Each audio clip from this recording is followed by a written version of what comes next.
Well, good day everyone. Today I'm going to talk about switches. I've been doing a few little circuits. One for the windscreen washer, and another one looking at the indicator switch, and also to all the little indicator lights that go in the speedo. Anyway, moving on. So I thought I'd talk about switches. So I turned the camera around. It's on mains now, so it's a bit awkward, but just bear with me. Anyway,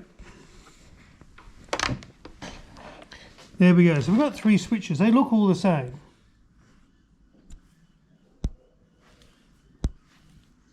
They look all the same, but they're not. I'll start with this one. This is the latest acquisition. I've got three of these, and this is the one I'll be using with the windscreen washer. Now, it's an on, off, and momentary. So when it's in the center position like that, it's off. If we move it to that position, it is on, and power comes out of here at this port. Power goes in here, and then when the switch there, it comes out there, like that. Now if we move it back to the other side, as you can see,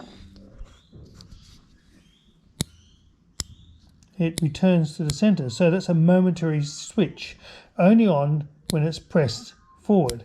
And that, interestingly, puts power to both these.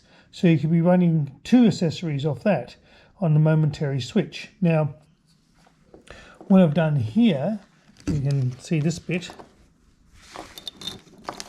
I've used green wires. These are all going to be positive.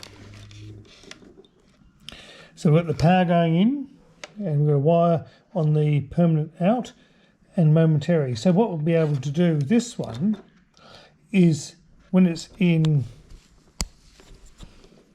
the locked position like that, it will be powering the windscreen washer, and it'll just be continuous squirt. And obviously the other way, with the momentary switch, we will be just powering momentarily, so it's a squirt.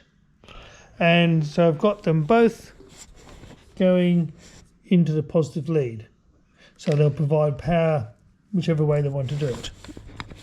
So that I have actually tested, and it does work, so that's good. So as I was saying before, we've got other switches here, so we've dealt with that one. Now this one looks very similar, but this is an on switch. So in the center, so it's on and on. So again, power coming on this one, going to the center, and then power out either side. So you could use that, I suppose, a high-low beam. Always on power to low, switch up to high. And then we've got this one here. Again, they look very similar. I think these are all Heller switches, or similar to. These two are anyway. This one here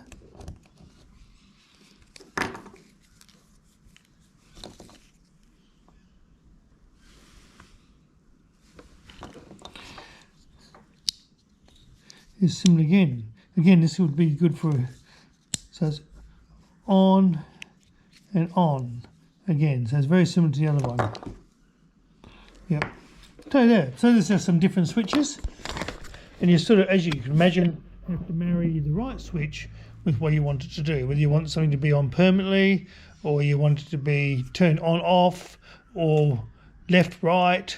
I do have another one. Hang on. Oh, okay. Oh, excuse me.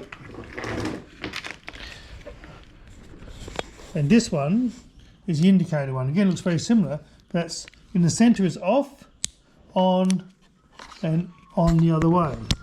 So obviously you've got left and right. So that's partly wired up. So that's the indicator. So that's on, off, on. So yeah, it's things you don't really think about. But when you're restoring the car, you've got to get the right switches. You can't have them all on, off, or on, or whatever. So yeah, just a little bit of a small video today, but just to show you that things are progressing, and that we've got some wiring happening. Catch you next time. Cheers.